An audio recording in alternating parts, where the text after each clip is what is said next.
जो ये शिक्षा देते हैं कि खेलने खाने की अवस्था है, तो वो कभी कृपा करके अनुभव करें कि तुम्हारा कभी खेलने खाने से मन भरा क्या, या किसी का भरा क्या खेलने खाने से।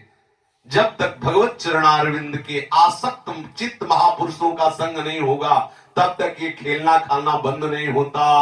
बूढ़े बूढ़े हैं और खेलने खाने में पिट रहे हैं, खेलने खाने में जेल जा रहे हैं, खेलने खाने में नरक जा रहे हैं। क्या कोई अवस्था खेलने खाने की है? अरे जब तक शरीर स्वस्थ है, भगवत प्राप्ति कर लो, नहीं यमराज के दूत तुम्हारे साथ खेलेंगे। ये 4 दिन की जवानी, 4 दिन की जिंदगी, इसको तुम अपना खेलना खाना समझ रहे हो? शर्म आनी चाहिए। इस जीवन का लाभ क्या है? भगवत प्राप्ति, खेलना खाना। किनका यश गान करते हो? उन्हीं का यश गान करते हो जो भगवत प्राप्त हो गए हैं, जो भगवत प्राप्ति कर रहे हैं। जिन्होंने बाल्यावस्था से भजन नहीं किया, जिंदगी में भजन नहीं कर सकते, प्रपंच करेंगे बाहर में, बाद में बैराग्य भी लेंगे ना, तो बैठ के प्रपंच करेंगे। देख लो, अगर आपने जीवन में कभी भजन, वो जो गृहस्थी में रहा लेकिन भजन परायण रहा है और फिर गृहस्थी का त्याग किया, वो महात्मा ही था, इसलिए वो महात्मा है। पूज्य बात पंडित गया प्रसाद जी महाराज गृहस्थी से भगवत मार्ग में आए, सचल गिरिराज जी कहे गए। क्यों? क्योंकि पहले गृहस्थी नहीं थे, गृहस्थी होते हुए भी वो महात्मा ही थे, केवल व्यवहार में गृहस्थी दिखाई दे रही थी, त्याग करके और परम वैराग्यवान होकर भगवत। जिसने भजन का अभ्यास नहीं किया, वो खेलने खाने में जो मात्र बुद्धि रखता है, मौज मस्ती ले, वो जान सकता है भगवत मार्ग किसे कहते हैं। 5 वर्ष के भक्त प्रहलाद जी का जस गान उनके गुरुदेव सभा में करते हैं, महाराज युधिष्ठिर के सामने राजसूय यज्ञ में। श्री ध्रुव जी का जस गान करते हैं। जिसने भगवत प्राप्ति के मार्ग में कदम बढ़ाया, सदैव उसको महर्षियों ने सम्मान किया। 16 वर्ष की अवस्था के भगवान श्री सुखदेव जी, उनके पिता श्री कृष्ण द्वैपायन जी महाराज, उनके पिता पराशर जी, उनके पिता के पिता, सब बैठे, सब हाथ जोड़कर खड़े हो गए। किस बात के लिए खड़े हो गए?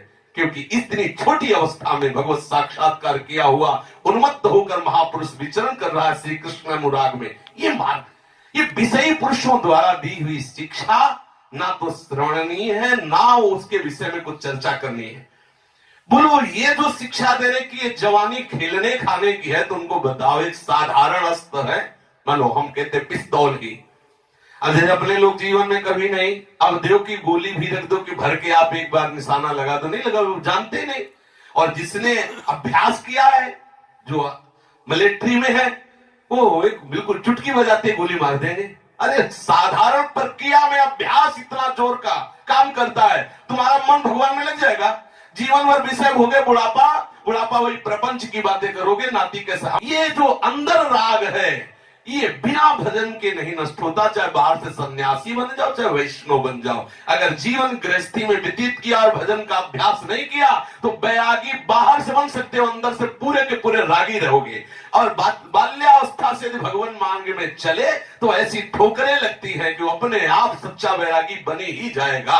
और भगवान भी कृपाल होते हैं कि जीवन इसने मेरे लिए दे दिया, इसलिए लाडले उस पर कृपा करके उसके चित्त को चुरा लेते हैं। पक्का श्रीमद् भागवत के रचयिता भगवान श्री कृष्ण द्वैपायन जी महाराज श्री प्रहलाद जी के मुखारविंद से जो निकले हुए वचन कह रहे, बाल्यावस्था से यदि भजन का अभ्यास किया जाए तो बहुत शीघ्र भगवत प्राप्ति हो जाती, क्योंकि वो निर्विषय चित्त होने में बहुत सहयोगी होगी अवस्था। अब जो यौवन अवस्था में लगे हुए हैं विषय सेवन में, उनके हृदय में कहीं भगवत भजन की बात आती भी तो भय लगता है। देख लो, ईमानदारी से देख लेना, जो भी सुन रहे हो, भय लगता है कि कैसे मैं इस विषय के बिना रह पाऊंगा, ये भय, मैं जीऊंगा कैसे इस विषय के। और उससे पूछो जिसने बाल्यावस्था से श्री कृष्ण चरणों में अनुराग किया, वो रो रहा है मैं कैसे जीऊं श्री कृष्ण के बिना। बोलो, श्री कृष्ण के साथ खेलना खेलना है कि विषयों के साथ खेल रहा है। कितनी अंदर मलिनता भरी हुई कि हम सोचते हैं कि बच्चे विषय खेले तब इनका सुख हो। आंखों में दिखना बंद हो रहा है, चलना मुश्किल हो रहा है और नाना प्रकार के रोगों से ग्रसित हो रहे 14, 16, 18 के बीच के बच्चे। क्यों? क्योंकि इसी खेलने खाने का अभ्यास कराया जा रहा है, जिससे वो भ्रष्ट हो रहे हैं। उनके अंदर न ब्रह्मचर्य है, न मेधा शक्ति रह गई, केवल पशुता, केवल पशुता।